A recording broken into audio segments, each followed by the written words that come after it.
여러분 안녕하세요. 황금거북입니다. 오늘은 조금 독특하게 외국인이 매수 못하는 종목에 대한 이야기와 원전 호재 관련 소식을 보면서 정리해보는 시간을 갖도록 하겠습니다.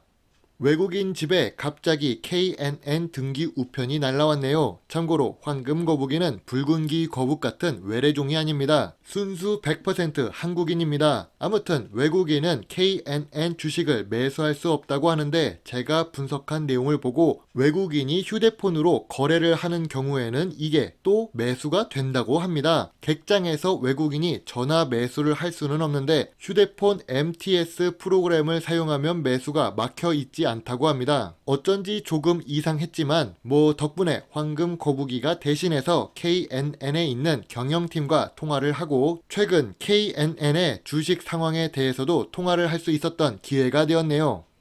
KNN 주식 같은 경우 황금거북이가 영상을 올린 적이 있지만 2020년 이전에 황금거북이가 개인적으로 투자를 할 땐 수익을 줬던 종목입니다. 그래서 기억이 있는 종목이지요. 부산 경남 쪽에서 방송 사업을 하고 있으며 시가총액이 1600억이 조금 넘는 소형 주식입니다. 배당도 주고 있고 52주 최저가 근처에 있는 상태이지요.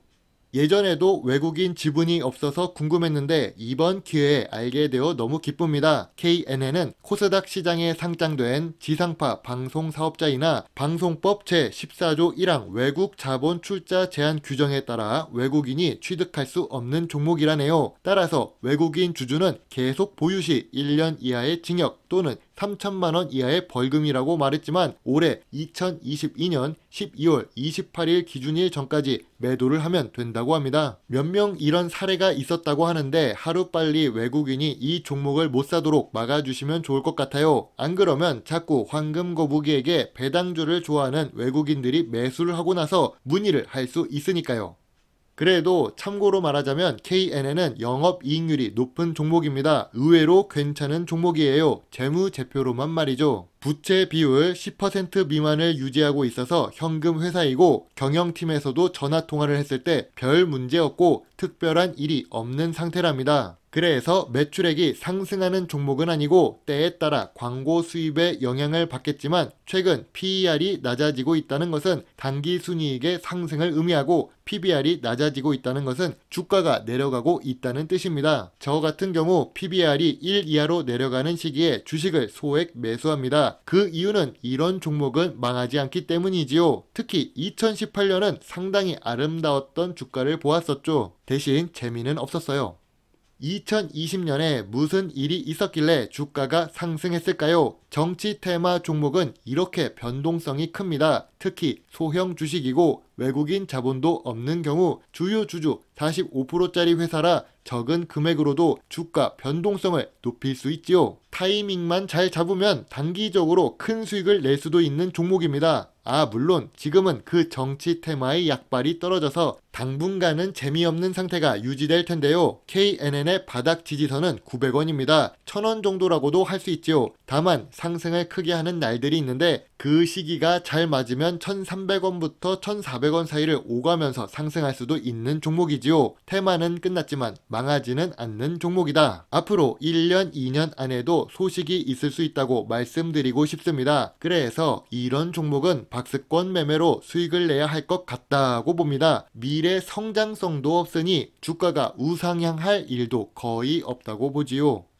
PER은 낮고 부채도 없고 연속으로 당기순이익을 내니까 안전한 회사는 맞습니다. 안전하다 못해 망할 가능성이 적다고 보지요. 현재 주가가 낮아서 저평가 구간으로 진입하는 중입니다. 박스권 매매로 수익을 내고 싶은 투자자라면 노려볼 수도 있지요. 특히 이런 어려운 하락장에서 이런 종목이 더 매력적일 수 있는데요. 대표적인 종목이 더 있기는 한데 그건 나중에 또 영상으로 만들어보죠. 아무튼 시가총액이 낮아서 변동성이 크고 정치 테마의 영향을 받았다가 내려가는 중이라 어느 정도 하락은 더 할 수 있다고 생각합니다. 하락 지지선까지는 아니라도 현재 재무제표는 좋으니 단기적으로 반등을 할 때가 슬슬 다가오고 있는 것 같네요.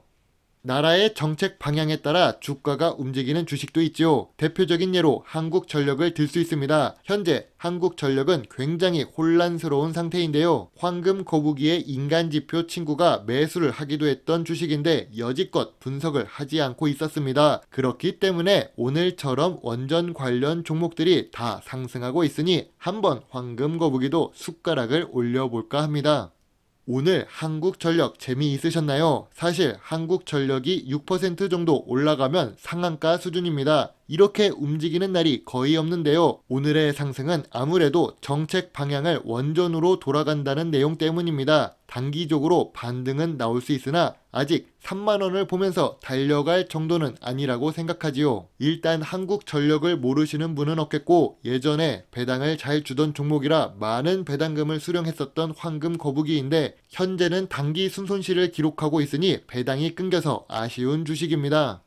재무제표가 단기 순손실을 기록하니 어쩔 수 없지요. 한국전력이 이렇게 된 이유는 원자력 발전을 가동하지 않는다기보다는 유가의 영향이 있는 상태입니다. 그리고 매출액 결정을 국가가 하기 때문에 더 그렇지요. 그래서 단기 순손실이 발생했지요. 덕분에 부채 비율도 황금 거북이 투자 기준은 아닙니다. PER도 마이너스 상태이지만 여전히 PBR은 매력적인 종목이지요.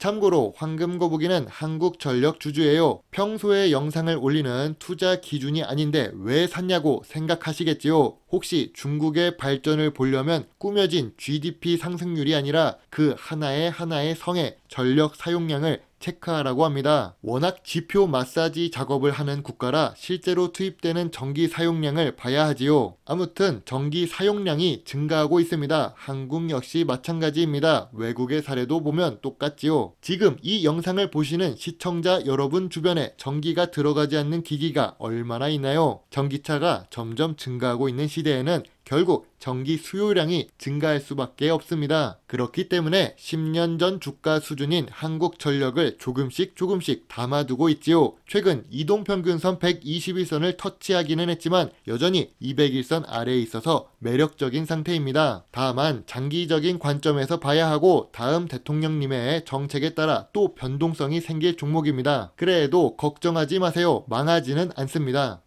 한국전력, 강원랜드, 기업은행, 황금 거북이가 좋아하기는 하는데 정치 영향을 많이 받습니다. 최근 우크라이나와 러시아의 전쟁으로 인해 물가 상승이 예상됩니다. 다른 기업 같은 경우 물가 상승률에 맞춰서 판가 조절이 가능하고 그에 맞게 대응이 되지만 한국전력은 나라의 정책에 따라 전기 요금이 동결되기도 해서 즉각적인 반응이 있는 것은 아니죠. 기업은행 같은 경우 금리를 조절하는 것도 한국은행입니다. 강원랜드 역시 출입 제한부터 운영시간 제한까지 통제를 받지요. 다만 이 세 종목의 대표적인 특징은 망하지 않는 종목은 확실하다는 뜻입니다. 그래도 황금 거북이는 저평가 구간에서 매수를 하는 이유가 바로 전력 수요량이 점차 증가를 할 것이고 앞으로도 증가를 할 것이기 때문에 결과적으로 주가가 우상향을 언젠가는 한다고 봅니다. 대신 한국전력을 매수하면서 지금 당장도 아니고 오랫동안 묵혀놔도 괜찮은 금액만 매수를 했지요.